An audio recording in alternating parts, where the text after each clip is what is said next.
All right, we are going to go ahead and get started. Before we do that, we want to run through a couple of logistics. First thing is, by all means today, please, if you have questions, there are two places you can post them. One is in the chat feature. The other is actually in the question feature. We'll be sure to monitor both. We're going to hold questions this time till the end of the session, but please go ahead and type your question in during the session so that we don't forget it and you don't forget it as well. And we look forward to that. And without further ado, I will go ahead and make some introductions to everybody. My name is Richard Harris. I'm the Director of Sales Training and Consulting over at Sales Hacker. We are happy you've joined us today. We're very excited today to talk about what is now the single biggest topic we're running into or seeing in the sales enablement world and sales world for 2017, which is account-based marketing, which also has been turned into account-based everything. So you're either going to compete or you're going to die. That's the title of our session today. We've got two great panelists with us. Today we have Nick Ezzo he's the VP of Demand Generation over at Host Analytics. He's been over there a couple of years now. If you don't know what they do, Host is like putting your financial data on steroids, and it really helps between planning, consolidation of data, reporting, analytics, and and they do all of this in the cloud. So they have a really powerful tool over there for you. Our other guest today is Sara Tatnall. Sara is the Marketing Director and Head of Sales Development at PFL. If you don't know what they do, it's really kind of cool. They're combining this old school methodology with some new school concepts. It used to be that you would send a lot of things through the mail or direct mail, and that all kind of, I wouldn't say died, but sort of went into hibernation mode where everybody was so effective on or so focused on email and voicemail and cadence, and that's great. It certainly made us go better, but now how do you do things to make them be memorable? They now say that some of this content marketing and things we're doing, that's the new spam. So how do you break through? Well, you break through with a physical, something delivered. And so they've got a great way of doing that. But that's really not what we're here to talk about today. Today we're here to talk about ABM and a couple of different approaches, one from the marketing and demand gen side of things, and the other from the sales development side. So with that, I kind of have one question to get us started, which is, Nick, from your perspective, and Sara, certainly feel free to jump in on the answer to this, but Nick, why is it that you can't afford to miss the ABM boat? Like, ABM isn't necessarily new. For those of us who've been doing sales for a long time, it's been a very normal, a targeted account approach. But what's changed? Why is it so important now, Nick? That's a great question, Richard. For us here at Host Analytics, ABM is a must because we have a finite amount of resources. My marketing budget is significant, but it's not infinite. And so because budgets across all companies are tightening, specifically marketing budgets are tightening, we can't afford to waste efforts, and we can't afford to go net fishing out in the big wide ocean and try to find all the fish. Instead, we feel it's a better use of our time and effort to take a more focused approach and do more whale hunting or spear fishing. And when you take that approach, you can actually do more. Because ABM is a focused approach, it allows you to do more and do more like kind of white glove hand holding of your key prospects. So the doing more with less is one reason, and my second reason is sales and marketing alignment. And I'm sure Sara can talk more about that. But sales has been doing account-based selling since the beginning of selling, and now marketing has finally joined the party and decided to support them and help them find the targets and penetrate those accounts. All right. So thanks for that question. I'm going to go into my presentation now. As I was growing up, one of my favorite bands, the greatest band in the world, I just throw it out there, is these guys right here. And if you don't know who they are, it's Jimmy Page, Robert Plant, John Paul Jones, and John Bonham, the four members of Led Zeppelin. And one of the things that I liked about them, in addition to their music and performance, is the way that they approached their relationship to the media and the critics. So back in around 1970, 71, the critics hated them. Rolling Stone magazine hated them. The press at large thought they were overblown and a bunch of hype. Before this call, Richard and I were having a conversation about how, people, Led Zeppelin lifted a lot of their songs from other artists, and because of things like that, that. They were universally despised by the press and the critics. And so what did they do? They put out an album in 1971 which they marketed very differently from the way albums were marketed at the time. There was no title. Today it's actually an album with no title. There's no title. Some people call it Led Zeppelin 4. It's just their untitled fourth album. There are no words anywhere on the album, on the cover. There's no album title. There's no band name. There's not even a catalog number. Back in the day, Atlantic Records used to make every artist put the catalog number on there. And Zeppelin held their ground and said, nope, we're not going to put anything on there. We're going to let this album stand on its own. In fact, all it has is a picture of a sad old man carrying a bundle of sticks on his back. They didn't release any singles from this album, including Stairway to Heaven, which was on side 1. And what was the result? Well, the result is it was the biggest selling album to date for the band, and at that time for any band. 37 million copies have been sold to date, and as of 2016, it is 23 times platinum. What does that have to do with marketing and account-based marketing? Pretty much nothing. I just wanted to talk about my favorite band, Led Zeppelin. So, but the purpose of why we're here is to think about doing things differently. And certainly account-based marketing is a buzzword, but it's doing things differently than we have. Why do we care about that? Well, the purpose of marketing, as far as I'm concerned, is to keep people in play until they're ready to buy. If you think about your audience as a bell curve, I would say maybe 10% of people are ready to buy your product right now. All you have to do is pick up the phone, get them on the line, and they will buy what you have. I'll also throw out there that maybe 20% of people are never going to buy what you have. They don't like your product, they don't like your sales rep, they don't like the name of your company, they don't like where you're headquartered, they don't like your logo, whatever. They're never going to buy. But that leaves around 70% of people that will buy, but they're not ready to buy right now. And so our goal as marketers and salespeople is to stay top of mind with these people until their moment when they want to buy. Coca-Cola, for the last 75 years, has had an internal initiative that they call within an arm's reach of desire. Within an arm's reach of desire. What does that mean? That means, this is the way I interpret it as a marketing person, no amount of advertising or marketing in the world will ever make you thirsty. But one day you will be thirsty. And when you are thirsty, they want you to reach for a Coca-Cola, and they want a Coke to be within an arm's reach of desire. And that informs their branding strategy and their awareness strategy and their distribution strategy. They want a Coca-Cola, a bottle of Coke or a can of Coke or Diet Coke to be in every refrigerator, in every restaurant, because one day you're going to be thirsty and they want you to reach for a Coke. Now here at Host Analytics, we don't sell Coca-Cola or sugary water. We sell finance applications. We sell cloud-based apps that enable the CFO and the people who work for her or him to do their jobs better. But it's the same thing. Not everybody wants what we are selling right now, but one day they will be thirsty for cloud-based financial management, and when they are thirsty, I want them to reach for Host Analytics. All right. So I told you guys when I was growing up, one of my favorite bands, or my favorite band, was Led Zeppelin.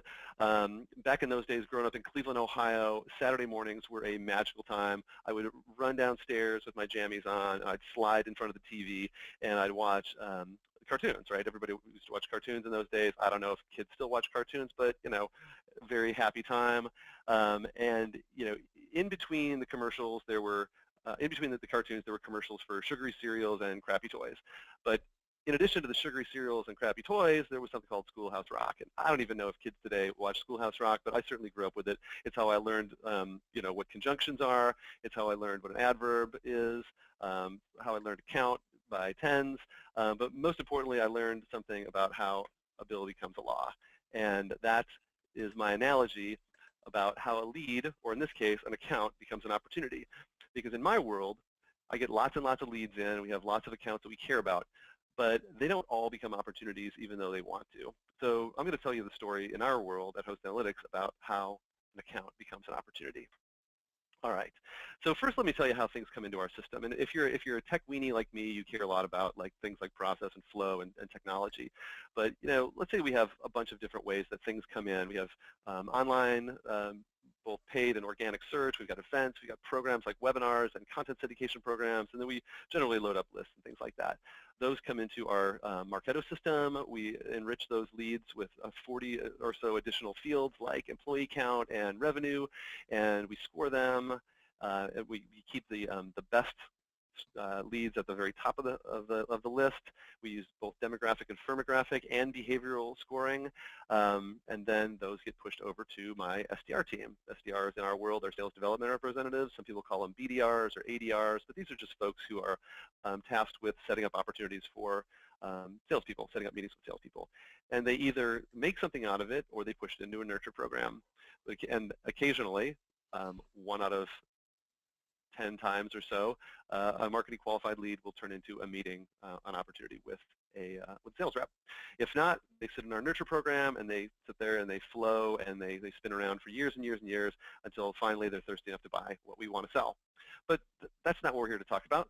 This is supposed to be an ABM presentation, account-based marketing, not an inbound presentation. Well, that's an excellent point. So this is how we think about account-based marketing at Host Analytics. And I'll get to the part in a minute when we talk about list building and how we actually come up with the target accounts. Let's assume for a second we know who our target accounts are. The beauty of account-based marketing for us is that the sky's the limit in terms of things that you want to do with these, different ways you can hit them, different ways you can touch these people to get them over the finish line. For example, we use email content drips, nurture streams, and those types of campaigns. We follow these people around the web. We are targeted advertising stalkers. We use LinkedIn Lead Accelerator, we use Google AdWords, we use Demandbase. You know, if we want to reach you, there's almost no escape from our advertising. We will hunt you down and track you down on the internet.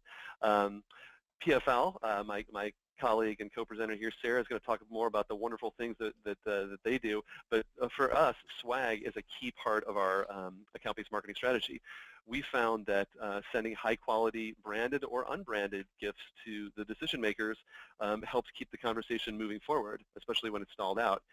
I've also found that sending a $5 mug to somebody who's been avoiding our phone calls for 5 months will actually result in a return phone call. So yeah, you can't hide from us, and when we send you a mug, you're more likely to pick up the phone when we call.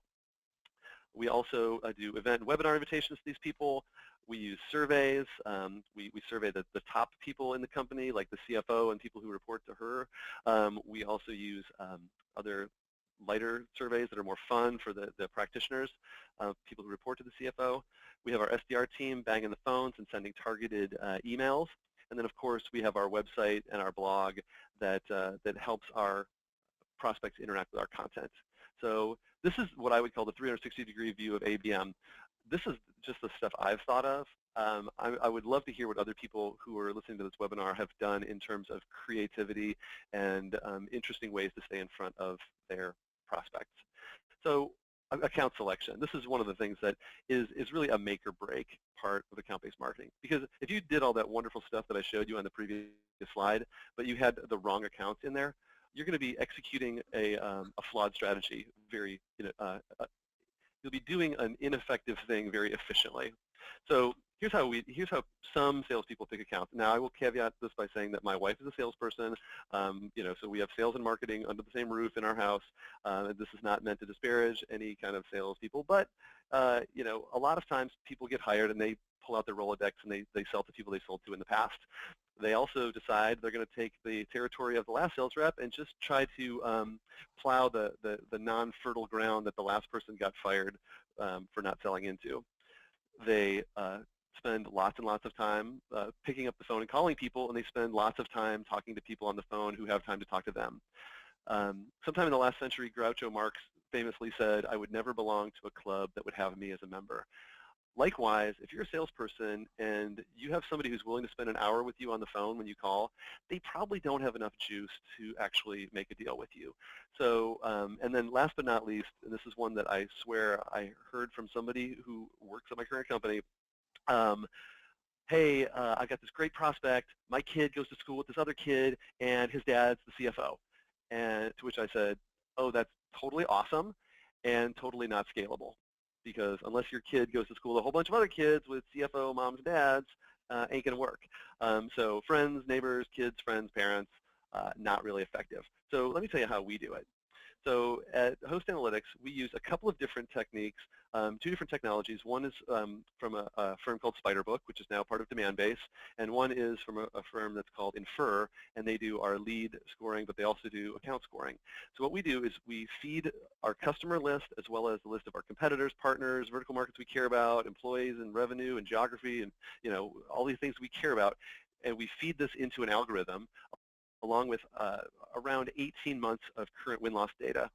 What spits out the other end is something that I would call the ideal customer profile, or ICP. Once we have the ideal customer profile, it's got the right geography and the right vertical, and the right employee count, revenue, it looks like our perfect customer, then we score all of our accounts in our database against this ICP, so we know how similar or dissimilar they are from our who we've sold to in the past. And Spiderbook, when we were engaged with them originally, they made the claim that they will outperform rep-nominated accounts 9 times out of 10. And I have to tell you, using them for almost 2 years now, they know what they're talking about. So rather than just dragging your golden Rolodex or calling your kids, friends, parents, I would suggest that people on this call may want to take a data-driven approach. Happy to tell you guys more about what we do.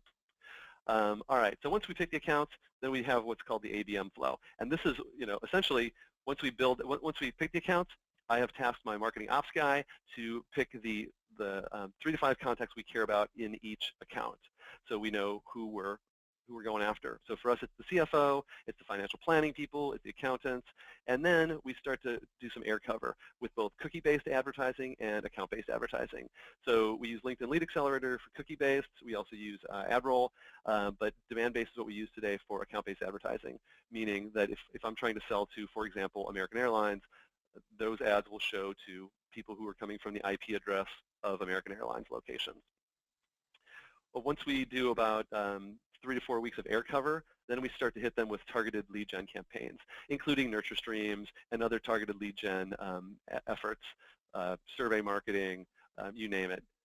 Then we go after them with targeted outreach programs. So we've done the advertising, we've done the emails, and we've done some survey marketing and some content syndication against the ABM list. Now the SDR team is going to be calling, and we're going to be sending them some swag directly out of Salesforce, out of our Swag IQ store. At the end of the program, which typically lasts about a quarter, we decide whether we want to discard accounts that didn't respond or keep them in for a little while longer. So the way things happen is we either win an account or move it through the pipeline, we lose an account, we take them out, or we don't get any response at all, in which case we'll throw some back in the pool and we'll pull out a number out of the pool. It's important to note that if we're going after, let's say, 100 accounts, that means if we're going to throw 20 back, we're only going to pull 20 more new ones out. One of the key tenets of ABM is you must keep a focused approach. I worked for a company a couple of years ago where the entire firm sold to 20 accounts, not 21, not 25, not 30, 20 accounts. So my advice to people on this call is keep the focus. So let's talk about our marketing stack, which is not this. This is a Marshall stack made famous by Jimi Hendrix and others. But our marketing stack is this right here. So data at the very bottom is fundamental to us. I have 6 different providers of data. This is the raw materials that go into my ABM programs. Once I've selected the accounts, I want the 3 to 5 people that I care about, and I also want to know what competitive technology they're using. If you have bad data at the bottom, then your house is built on a shaky foundation. It is super important that you keep the data sources up to date. 20% of people leave companies every year. That means if your data is perfect right now, which we all know it's not, wait a year, it'll be 80% perfect. Wait 2 years, it'll be 60% perfect. In 5 years, your entire database will turn over and you'll have nobody to sell to. So data sources are super important, and it's a never-ending battle. Make sure your marketing and sales ops people are pouring new names into that all day long, or at least every quarter. We're a Salesforce and Marketo shop. Not much to talk about there. We use Spiderbook and DemandBase and Infer for scoring and targeting, of course. Content engagement, you can see all those wonderful applications. I think I'm one of the only people who uses both HubSpot and Marketo. We use Marketo for marketing automation and landing pages, but we use HubSpot for our blog, which is a killer blogging application. For reporting and attribution, Lean Data, Google Analytics, and Visible. Visible does paid attribution, so I can find out how much my what's the ROI on $1 of paid spend. So that is essentially what my marketing stack looks like. What I don't have in here is my Swag IQ, which comes from PFL. That's actually a Swag IQ store that lives right inside Salesforce, and it allows my sales team to send high-quality branded items to our prospects. And having said that, that in 20 minutes or so is how a lead or account becomes an opportunity. Back to you, Richard. Great. Thank you so much. I appreciate that. That was fascinating. We did have one very, very important question, which was conjunction, junction, what's your function? So hooking up phrases and clauses, right? That's exactly. There you go. All right. Well played, sir. Well played. So that's great. Really solid presentation. Love the imagery you used, and a lot of fun, and certainly a tremendous amount of knowledge dropped on all of us, so thank you. Sara, I know we now want to sort of shift this a little bit over to, what's this really look like from the inbound side or the sales side of things. So I'm going to sort of let you run with the rest of the presentation, and then I just want to remind everybody to please keep your questions coming in, because we'll be getting to those towards the end of the session. Awesome. Thanks, Richard, and thanks, Nick. That was great. My presentation is not as fun, I don't think, as what you did, Nick. That was cool. But let me just switch us. Here we go. Okay. So yeah, I'm going to talk to you about the sales side of account-based marketing, or account-based everything. But before I kind of jump into the details of what we learned and how actually we're now achieving a lot of success with account-based marketing, I just wanted to briefly introduce PFL, because I'm sure that a lot of you on this webinar today don't have any idea who we are. So PFL is unique in that we are a Montana-based company, and we're a technology company that provides marketing and sales enablement solutions to really drive engagement with your prospects and customers. And as Richard and Nick both mentioned, the way we do that is by allowing our customers to send a physical piece to their marketing and sales outreach. And this is a picture of our office here, kind of nestled near the mountains in Montana, so it's definitely a great place to work. And what's kind of relevant to talk about to our account-based marketing story is that while as a company we've been around for about 20 years, our background is actually in print and manufacturing, and it's only in the last, I would say, maybe 3 years or so that we've entered into the world of software. And so while we're not technically a startup, we're definitely, it feels very much like a startup environment, especially on the SaaS side. And when I came on board about 1.5 years ago, we were facing a lot of challenges that you'd expect of a much younger company. And one of those challenges is that we're creating a new category. And it's funny, this plays really well into kind of what I was going to say, Nick. You didn't have PFL anywhere particular in your tech stack, you just kind of spoke to it, and we see that all the time with our customers. They're not sure where to put us in their tech stack. We don't really have a category yet. We're seeing some competitors come in, but it's not one of those things. The thing I like to say, kind of joke around, is that nobody wakes up one morning and says, oh, I know what I need. I need the ability to send branded water bottles out of my CRM, right? No one's saying that, and definitely no one's Googling that. So that kind of sets the stage for one of the reasons that we decided to pursue account-based marketing, because we definitely, have plenty of struggles in how we kind of scale. So by now, we all know that account-based marketing means different things to different people, but for PFL, it meant taking matters into our own hands. And so I just kind of want to speak to this quickly, because you asked that question, Richard, about, why is it so essential for 2017 for people to be thinking about account-based marketing. And so, yeah, for us, it was really taking matters into our own hands and targeting the companies that we wanted to land, rather than waiting for those companies to come to us. And, as Nick mentioned, this is not a new concept for sales. In sales, we're prospecting all the time. It's just time consuming. So for the first time at PFL, marketing wanted to chip in and wanted to help drive that activity so that we could gain some more momentum and move faster. And from the marketing side, honestly, until we launched account-based marketing, most of our leads came from trade shows. And that, there's a lot of challenges with that approach. One of them is that trade show leads are expensive. Another is that it can be pretty limiting, because you're at the mercy of things like traffic flows and agendas and how the expo hall is set up and things like that. And then another thing is, these trade show leads are lumpy. And, to use our example, our sales development reps and our whole sales team got a pretty big surge of leads at a Dreamforce that we were just at in October. But the next big show for us isn't still for a couple of months. And so, we need things to fill in that gap, especially for our SDR team. So, we're doing all sorts of other marketing, of course, and inbound marketing, but we really wanted to have control over quantity and quality, and that was the struggle for us, and that's why account-based marketing appealed to us. It evens out that flow of leads, and it lets us take the lead on who we want to go after. So the other just quick thing to note is our sales team, is prospecting and developing lists, of course, of who they want to go after and cold calling them, but the idea that we could implement something that would be way more efficient and that we could work in alignment was really appealing to us, and honestly that's been the case for us. So that's kind of why I'm here today. So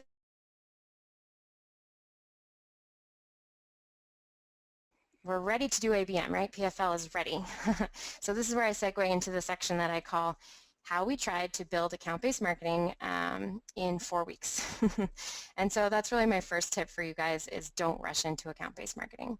Our ABM journey started like many companies' ABM journeys. We decided to try it out. And for us, the whole team, we took John Miller's 124-page clear and complete guide to account-based marketing, which is super great, and I recommend it to all of you. And all of us read it, right? We spent 3 whole days reading it. And then at the end, and John says in the guide, designing and implementing account-based marketing should be done deliberately, and it takes patience. And we all read it, and then we're like, yeah, we can totally build ABM in like 2 weeks, no problem. So that's what we tried to do, and we fell flat on our face. So that's kind of why I built this slide. The allegory of the tortoise and the hare seemed applicable because we were taking the rabbit's approach, and it didn't get us where we wanted. And just to kind of be transparent about some of the stuff we're challenged by, we really rushed that account selection process, which Nick talks about as the foundation of his house. And we didn't think through our outreach as much as we should have, and honestly we forgot that we wanted to be aligned between sales and marketing, and we weren't talking as much as we needed to be. And so our first campaign had a 0% ROI. So we're lucky that we kind of tried again, because it would have been really easy to give up, but we've made a lot of changes since then, and we've come up with an approach that works a lot better. And I wouldn't say we're moving at kind of tortoise speed, but we did have to slow a lot of things down, especially our account selection process and our data verification process. So that's kind of a little background, but I'm not going to tell you about the ins and outs of our marketing journey. Nick did a great job kind of talking about the marketing side of things, and for me as a marketer, I could totally geek out on all the details, and you probably don't want to hear them. So if you do want to talk to me about kind of all the marketing ins and outs, feel free to reach out to me. I'd love to talk to you. But instead what I want to do is talk about how we're running a sales playbook for our account-based everything strategy. And the place I want to start is why your persona-based outreach is wrong. So I'm kind of making a bold claim here, but I'll tell you why. So there's a lot of talk out there about mapping personas and using those insights to make your outreach feel personal and relevant. And I definitely agree with this. No CEO wants to be spoken to like she's a marketing manager. And if you do that, the CEO is going to delete your email in a second. But here's the issue. Even if you have great personas and you're sending the world's best prospecting emails and you're reflecting your spot-on insights of their interests and their needs and their pain points, they're probably going to delete your emails anyway, right? I mean, not as much as if you don't do those things, but most of the time they're going to delete your emails. And so my point here is not to make you feel bad, but it's just that personalized outreach is great, but if people aren't reading it, you're wasting your effort. And so one thing that we find at PFL is that sending gifts or these physical items as a way to get attention and get in the door makes all that money that you spend on persona-based content and all that time that you spend personalizing your outreach, it makes it all worthwhile. And it's a great way to deliver that content in a way that they're going to remember. So I just want to say a disclaimer here. I'm not here to pitch you on PFL. I just do want to make the point that whether you use PFL or not, adding physical channels to your outreach is going to make a big difference, and this is something that's unique to how PFL is doing account-based marketing, and so that's why I'm talking about it. And we're starting to see more and more competitors get into the space, which is great for everyone on this call because it means you're going to have a lot more options for sending physical items than just using PFL. So, why is the physical so effective? I like this study, and I kind of threw it up here. This 2009 report shows that physical channels have a better retention rate than digital channels, and they leave a deeper footprint, and they're internalized more and drive more emotional processing. And all this happens because physical advertising like mail engages parts of the brain that have to do with visual and spatial information. And so that suggests that physical items are more real to our brains. And all of this explains why if you send your prospect something, whether it's a thank you card or a box of chocolates or a sports jersey for their favorite team, any of these things is going to connect to their memory and their emotional centers, and it's going to create a powerful and unique connection. And it's not, it's not something new. Sales coaches have been talking about this forever, and the idea of sending a thank you card has been around forever. And I talk to people all the time who tell me that yes, they're doing this, and it makes a huge difference. And we all know that the most effective salespeople are not pitching and they're not salesy. They view their prospects as partners, and they see themselves as advisors and subject matter experts. And most importantly, they're real, and they act like real people rather than robots, which is why we and our customers see a lot of success from outreach that's interaction-driven versus sales-driven. So following up on a package is interaction-driven, and sending a prospecting email is sales-driven. So okay, I said I was going to tell you about why your persona-based outreach is wrong, and where's that connection, you're probably wondering. So I would argue that because of how difficult it is to reach our prospects today, you should actually be looking at a different kind of persona, and that's persona by personality. So just think about it for a second. It's nice to have someone recognize that you have wants and needs specific to your role, but it's great to have someone recognize that you, let's say, for an example, maybe you're a working parent and you probably don't have time to cook as many meals for your family as you'd like. And so let's say that sales rep who really wants to stand out goes and sends you a kit that's, an Italian food kit to help you with your time management, and writes a note to you that says, he's a busy parent himself, he knows your time is valuable, and he wants to help you out with dinner so that you have a moment to discuss that contract that he sent over. Right? So that's going to be a lot more effective. And we say in marketing that personalization is a multiplier. I definitely think that that's the same in sales. And you have to really pair it with that note, because it's all about showing that you're reaching out as a real human and you're making that human-to-human connection. So that's some background on kind of why we send real stuff, and it plays a key role in our account-based marketing campaign. And here's what our ABM outreach looks like from the sales side. So this is a representation of what things look like to our sales team. So marketing kind of starts things out with emails and display ads to warm up those contacts, and our goal is that by the time a sales development rep reaches out to a contact, they already know who PFL is. So at that point, they've been seeing our display ads for a while, and they've been seeing some emails come through. We also use web personalization so that if they do check out our site prior to us reaching out, they're going to see content that's tailored to them. So that kind of happens first, the email and the display kind of parts, and then we warm up those leads even more by using the packages that I was talking about as our bridge from marketing outreach to sales outreach. And we're really getting targeted about how we use these packages. So I'll tell you, in the spirit of sharing our failures along with our successes, we were not always strategic. We're pretty biased at PFL. We think tactile is amazing and will solve everybody's problems. And so we definitely had a more the merrier approach, and we were just sending tons of stuff to tons of people. We'd pick an account and say, yeah, we're going to target these 6 people, and we just flood them with stuff. And it actually wasn't more effective.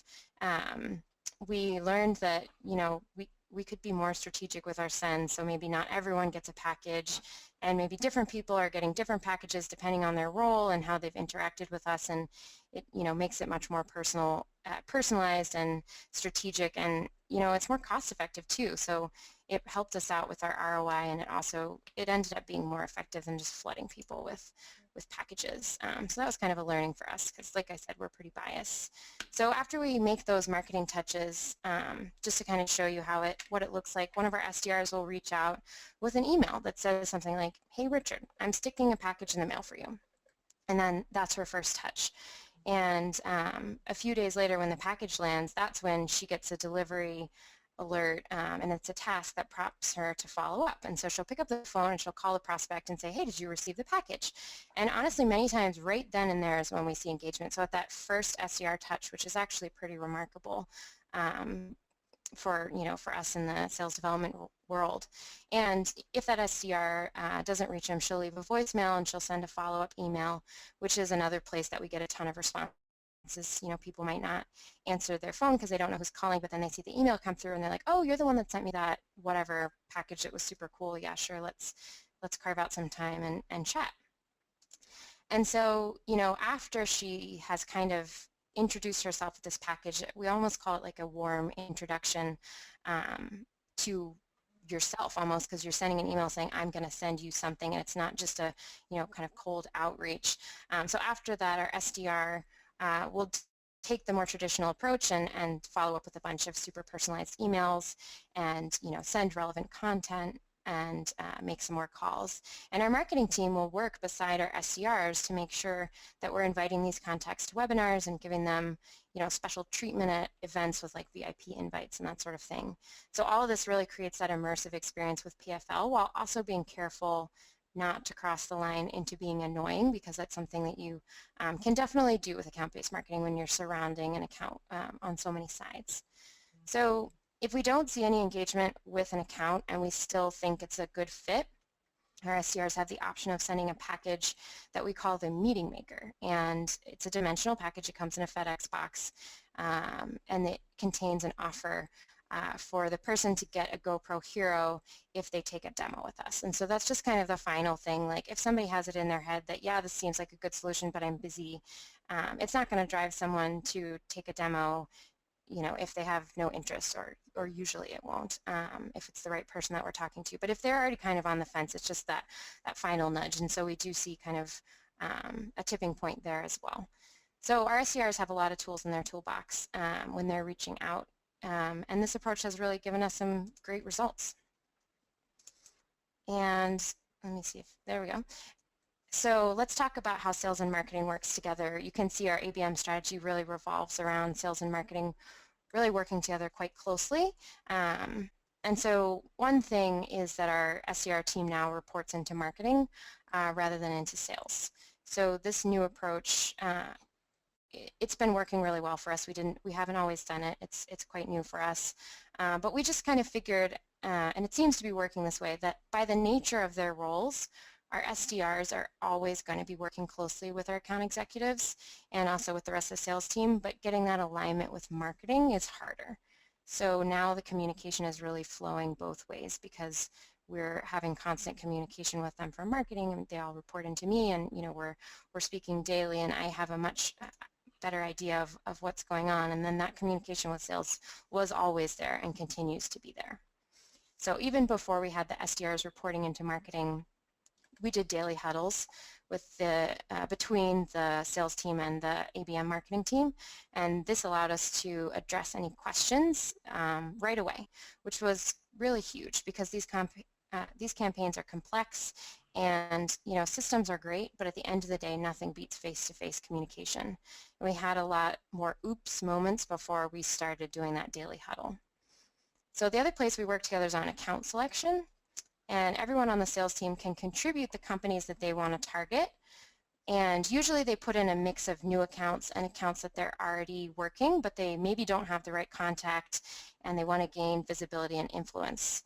And, by the way, I'd say this is where, from a marketing point, we really need to be on point and able to execute on that true content personalization, because there's nothing more frustrating for a prospect or for the sales than already working a deal and having a conversation with someone, and then for them to get a marketing piece that looks like they're a new contact that you've never spoken before. I mean, that just kind of makes you look really bad. And so that's where we have to be really careful on the marketing side when we're taking these accounts in, that we're truly personalizing their experience.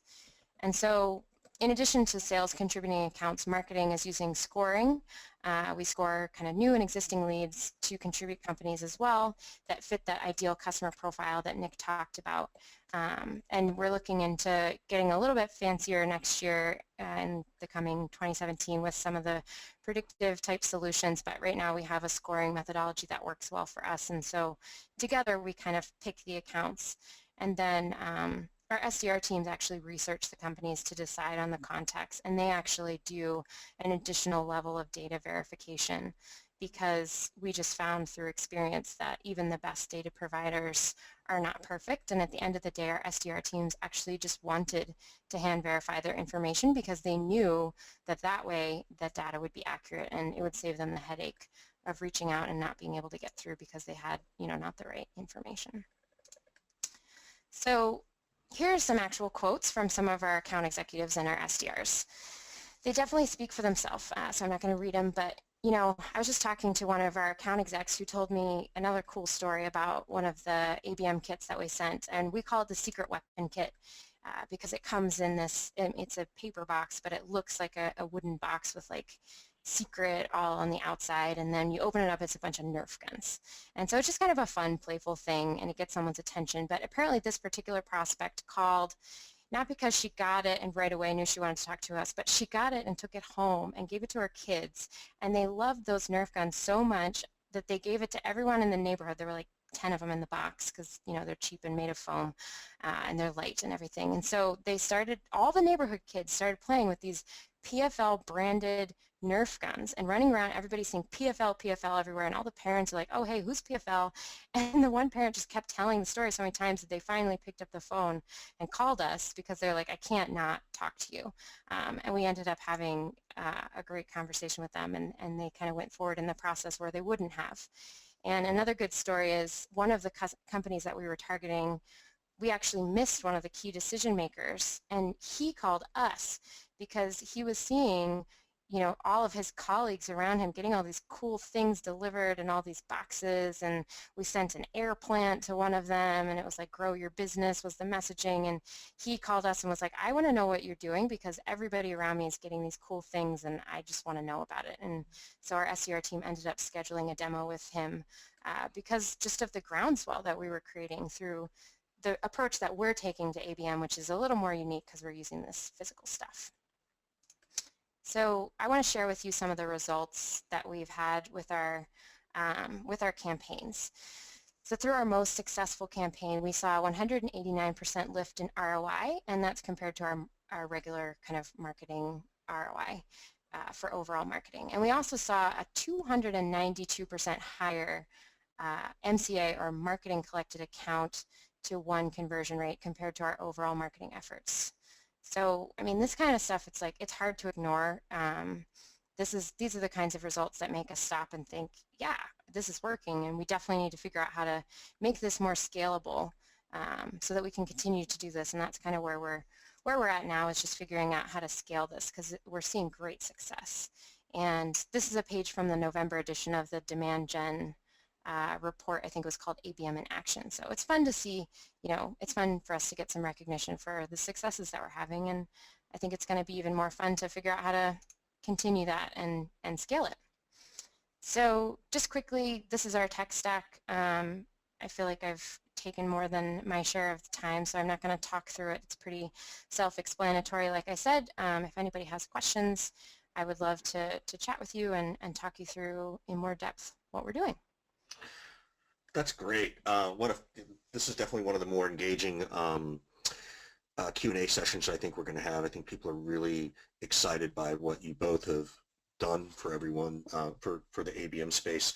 So I'm going to sort of start back at the beginning with some questions for Nick. But I think, Sara, I think it would be absolutely appropriate if you want to add on to something that Nick says to a question, and vice versa. Nick, as questions come in for Sara, which I've got a couple, I think people would like to hear everybody's opinion on it. Real quick, before we go forward, how can everybody get in touch with you? There's a couple people asking. What is everybody's, Nick, what's your email address? Sara, what's yours? Just so they can, I know some people have some questions for you. Okay, cool. I'll go first. It's Nezzo, Nezzo at hostanalytics.com, one word.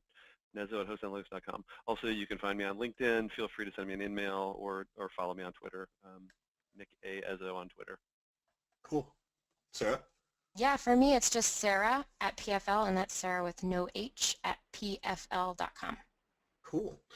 Awesome. Well, I'm going to jump. We've got about 14 minutes, and if we can go over, if people have a moment, we'll try to get it all done in 14 minutes, but we want to get to these questions. So this kind of goes back to some of the beginning stuff you were talking about, Nick, as from a gentleman named Coleman, and sort of a question with an immediate follow-up, which is, does sales acceleration software play into your marketing stack?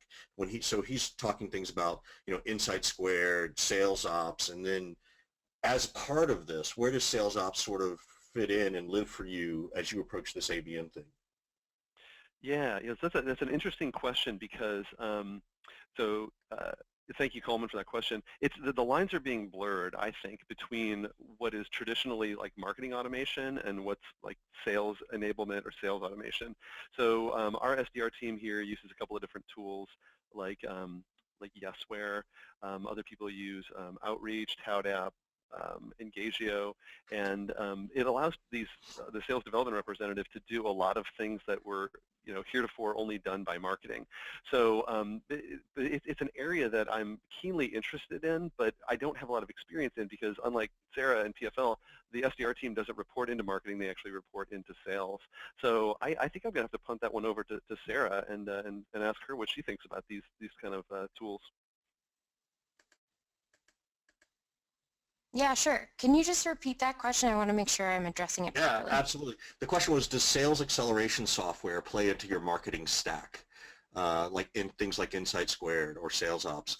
So I think what Nick was saying is that the marketing stack and the sales stack are starting to crisscross a little bit, right? Even Marketo started to come out with some stuff that can mirror a ToutApp or a SalesLoft and those kinds of things. So I think that's the question Coleman's asking.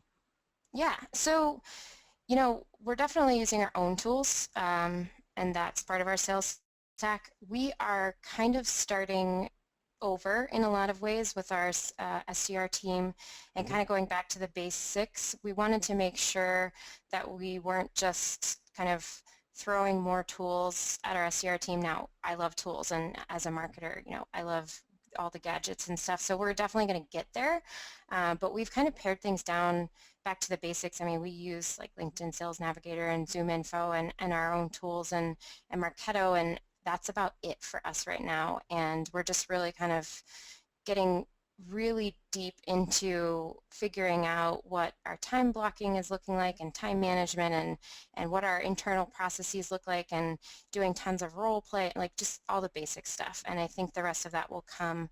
I'm actually hiring SDRs right now, and I'm interviewing a lot of people that are used to working with tons and tons of tools, and that's something that I have to describe a lot as like, well, we're actually just using kind of elbow grease at this point, and how do you feel about that? And I talk about this a lot too, is that there's a difference between efficiency and effectiveness, and we've all swallowed the efficiency pill of tools, right, for the last 2 or 3 years, which is great. Like, God knows when I was a sales rep, I would have loved to have had some of these tools.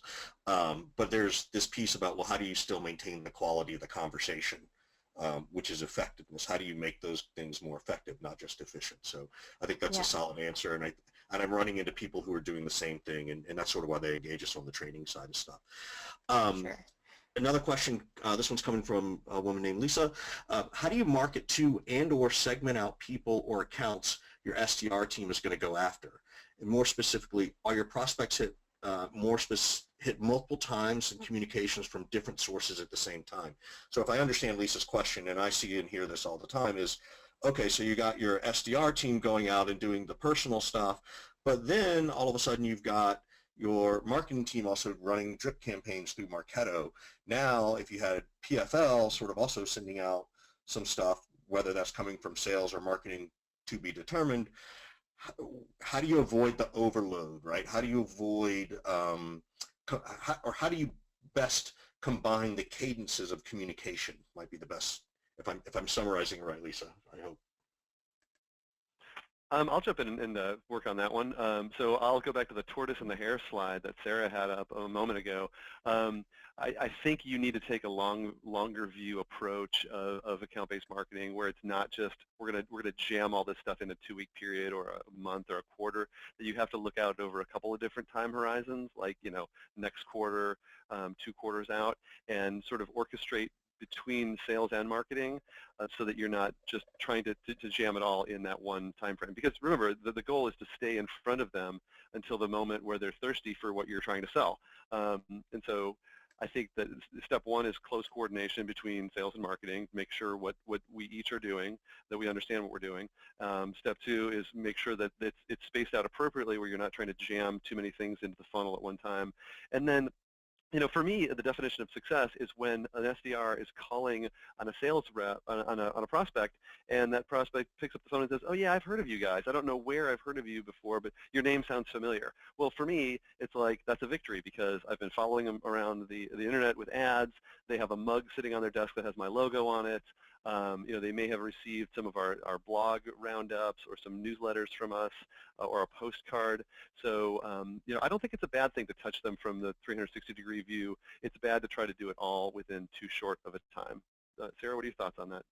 Yeah, I couldn't agree more. We've actually lengthened our campaigns. Like I said, we kind of started as oh, we can do this, we can put this together in 2 weeks, and yeah, we're totally going to start generating leads for the sales team in not very much time at all, and we've had to realize that it's just going to take longer, or else we're going to have, our prospects are going to experience bad kind of customer experience, and they are going to get touched in too many different places at the same time, and it's just not possible to do a million things at once, even when you've got SDRs reporting into marketing and huddling on a daily basis and all the stuff that we're now doing. We still realize that we have to take a little bit more time and be a little bit more careful to make sure. And it is a little bit easier for us because we're a Montana-based company.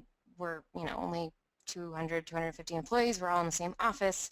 Our SDR team can walk over to our marketing automation whiz and say, hey, can you just pull up this person and tell me what programs they're in? And she can do that because of kind of this position we're in. But we know that that's not always going to be the case. So we're trying to take that kind of longer term approach and figure out, okay, our ABM campaigns in 2017, how are they going to be different to make this more scalable and, so that we can ramp things up and not kind of drive our prospects crazy by, having bad multiple outreaches that kind of cross over each other.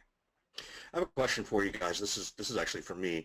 Let's say you want to shift to an ABM model in 2017. It's it's November 17th. Got the holidays coming in. As you said, you want to go slow and be wise about doing this. Could you start planning today and plan to launch by January 1st, in your opinion, or is it, oh no, everybody, this is more of a 3-month process just to figure out what the hell you're doing, right? I'll answer that one real quick. There's two things you can do between now and January 1st that will help you hit the ground running. Actually, 3 things. First is to start working on your account list. You can do that today. And if you're going to spend time on anything, spend time on refining the account list, taking a data-driven approach, and getting sales buy-in on what that list looks like. And that'll take you about a month. Once you get that done, you can start populating those accounts with contacts, so that you have the lay of the land and who's who in the zoo in every single one of those accounts. And then if you wanted to, the third thing is you could do some air cover advertising to those accounts or to those people, so that once January rolls around, you've done all the basic stuff and gotten that out of the way. Then you could start with engagement. Cool. Sarah, any thoughts on that? Yeah, absolutely. I mean, you can do it before the end of the year. We did it. We didn't see any return on that investment. I think that, like Nick said, building that account list is definitely the place to start. We are actually building those lists on an ongoing basis now, so that it's just our SDRs are always working on it in their downtime, and marketing is always working on it as we're getting leads coming in, because it just takes a lot of time. And so starting there is definitely a good place to start. And then also, neither of us really talked about all the kind of content side of account-based marketing, but there's a lot there that people, you can dig into, and it really is about kind of having that really personal feel, segmenting your audience and knowing the persona and speaking to them and making sure that your materials are really relevant to their kind of wants and needs, and that can be considerable work too. And so starting that and kind of feeling like you've got all your content ducks in a row by the new year would be a really great place to start. And you don't have to do all that, but the more you do, the more effective it's going to be. Sure. So A fun question coming from Christopher. What any preferred swag? You just mentioned the Nerf guns. I think people were like, "Ooh, if I'm going to send somebody stuff, toys." It's like, it's holiday season. What are you seeing that people are liking or gravitating to, or is it good old coffee mugs and T-shirts? Do you want to take that one first, Sarah? Sure. Coffee mugs and T-shirts are great, and people use them and are very effective. And I don't think anyone will ever, complain about getting something like that in the mail. We get super creative. We've had some really fun ideas that air plant one that we sent was successful. People really loved getting an actual living plant in the mail in this really cool box that says grow your business, here's how, and some of our really cool idea books printed out. Like, people loved that, but we also had a lot of them die. And sometimes people got dead plants, so then like, what message are you sending?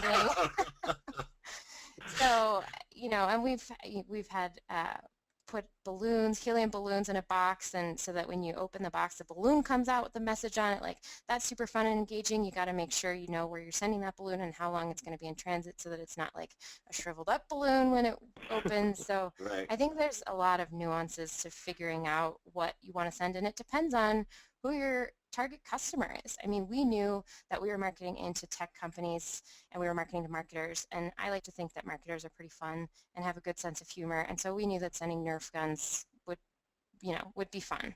And Right. sending a ton of them, we started with just sending one, and then we realized we should send a bunch because we want people to have Nerf wars in the office and have everybody be like, who sent these PFL Nerf guns, Mm-hmm. So I think there's Great. tons of cool stuff to do for sure. And anybody's welcome to reach out to us, and we've always got lots of ideas too. That's awesome. I'll share one that you guys helped us with here at Host Analytics, Sarah. So we sell to finance people, and finance people are like the unsung heroes in any organization, and they always end up working nights and weekends and holidays. So we thought it would be a fun thing to send them a beach kit. So it was basically a beach bag with a zip-out cooler in the bottom that holds 12 cans of soda or beer.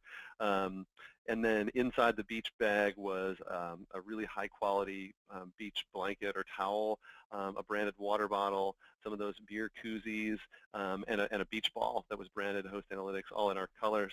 And the card the insert of the card said something like, we hope that you have time to get to the beach this summer and use this handy beach kit. If not, get your life back. We can help you. And we found that to be super effective. Yeah, because these people don't get a chance to take a holiday. And if they talk to us, hey, maybe you get your life back, maybe you get your holidays back. So that was a lot of fun. So thanks to you guys up at PFL for helping us come up with that. Cool. Yeah, and that gets to the idea of segmenting by the personality idea, right? So you knew your persona and you knew what would appeal to them. That's great. Yep. So we're getting to the top of the hour, and I don't know if Nick or Sarah can hang on for a couple more minutes for a few more questions, or if we need to jump, that's okay too. Can you guys? Good. I can stick around for a few more. Yeah, there's quite a few actually. Great question coming. Another question from Lisa, which is, how do you treat the leads that are found from an outbound SDR team versus someone who has, some level of inbound or interacted with you? Is there a different campaign outline? You want to take that one, Sarah? Yeah, right now we have one main campaign outline, but we are changing it to have different ones. And it's actually not outbound versus inbound. It's just how well does this align with our ideal customer profile.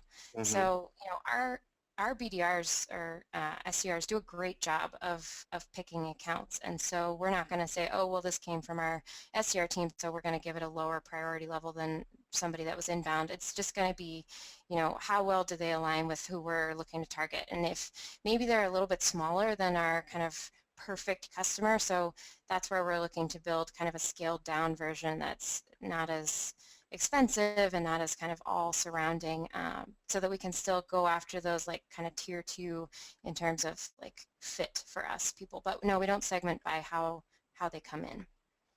Yeah, it's the same with us. We don't think about it in terms of outbound and inbound. I mean, at the smaller like SMB type accounts that we have, we do get some inbounds. We get people who they fill out the contact us form, or they request a demo, request pricing. That's really like kind of the net fishing I alluded to earlier. But we don't do pure cold calling. You know, cold calling is dead. I think everybody realizes that it's dead. It's been replaced more or less with account-based marketing and account-based selling, meaning when an SDR is going to pick up the phone and do what you might think of as outbound, they're not really doing cold outbound. They're calling into a targeted company with a targeted person with a targeted message, and that person on the other end of the phone probably has received something from us already and interacted in some way. So so we tend to think about things in terms of not inbound and outbound, but like within our target list or outside of our target list. Sure. Got a couple people telling us some typos in the presentation, but there's a couple more questions too. I'll share those offline. Oh, I'm sure there's typos, man. I put that together in 5 minutes. Christopher, this is a really good question. I think people are going to want to know the answer. Any books, websites, resources on the topic of prospect and account selection, right?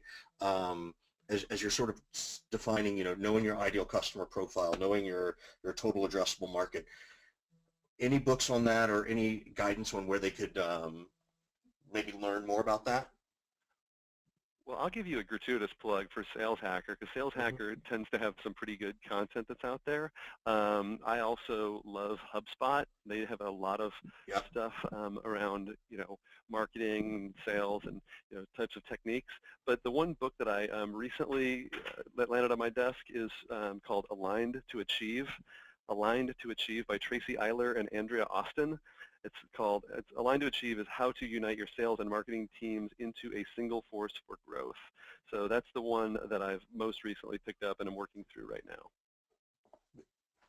Yeah, and I mean, for us, I mentioned the John Miller's guide. Engagio has a lot of great stuff. They definitely are kind of an account-based marketing platform, and they have some really good resources, and he kind of, I feel like, was one of the people that got the movement going with the momentum that it is now. And also Terminus is another one. They're partners of ours. We work with them, and they've got account-based marketing specific trade shows called Flip My Funnel, because you're flipping the traditional funnel. And they also, Sangram has a book out that's called Account-Based Marketing for Dummies. So whether or not you like the title, it's helpful. Yeah, I've got that one on my desk too. Yeah, there's a couple others. So one, depending on the scale of what you're doing, Sales Hacker actually does help people determine their ICP, so you can contact me. There's also another book by this guy by the name of Josh Harkis, which is called Creating a Closing Culture, about your marketing and sales process being broken and how to fix it. So that may be less about the ABM side, but may help you identify some of the holes you have to fill before you move into ABM, right? If sales and marketing aren't communicating well together, you're going to have a challenge, I think.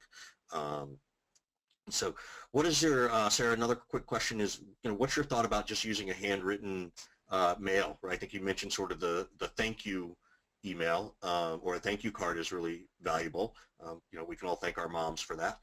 But, you know, aside from the thank you card, do you see handwritten notes being sent? For sure. Yes, absolutely. They're very effective. And, you know, we say a lot, sending a cool gift is really great, but if you don't put a personal note in with it, it's just a random piece of something that landed on your desk. There's no connection.